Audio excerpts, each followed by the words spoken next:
আমি রেডি হয়ে গেছি, কারণ আজকে একটা ইনভাইট আছে, সেটা হচ্ছে পৌষ কালী পুজোর, তাই সেখানেই যাব। এখানে আমরা সবাই রেডি হয়ে গেছি, আমি, মা, বোন আর ভাই। দেখো আমার বোন, এইটা হচ্ছে আমার বোন। বোনকে হাই করতে বললাম, বোন হাই করে দিল। এখানে হাসি মজা করতে করতে আমরা যাচ্ছিলাম। অবশেষে ফাইনালি আমরা পৌঁছেও গেলাম। ওখানে পৌঁছে সোজা মায়ের সামনে দাঁড়িয়ে মন থেকে প্রার্থনা করলাম। ওখানে পুজো চলছিল মায়ের। তারপর গেলাম খাবারের জায়গায়। সেখানে গিয়ে দেখি মোটামুটি ভালোই ভিড় ছিল।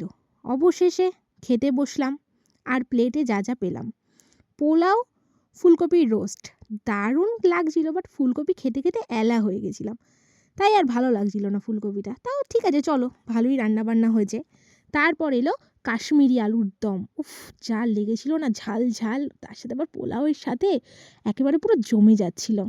খেতে খেতে তো বেশ ভালোই লাগছিল। ওখানে আমার ভাই তো ফ্লাইং কিস দিচ্ছিল। আর তারপরে এলো চাটনি। চাটনিটা আমি খাই না, তাই জন্য আমি নিয়েও নিই। কিন্তু পাঁপড় ভাজা এতটাই ভালো লেগেছে যে হ্যাংলার মতো আরও একটু বাড়তি নিয়ে নিলাম।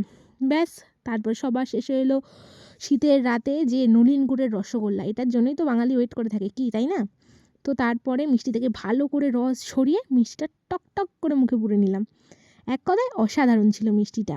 সব খাওয়া শেষ করে ধীরে ধীরে আমরা বাড়ির দিকে রওনা দিলাম। কালী পুজোর এই সুন্দর মুহূর্তগুলো সত্যিই মনে রাখার মতো। ভিডিওটা ভালো লাগলে অবশ্যই লাইক করো, চ্যানেলটা সাবস্ক্রাইব করো, আর হ্যাঁ, ফেসবুক থেকে দেখলে ফলো করতে ভুলবে না।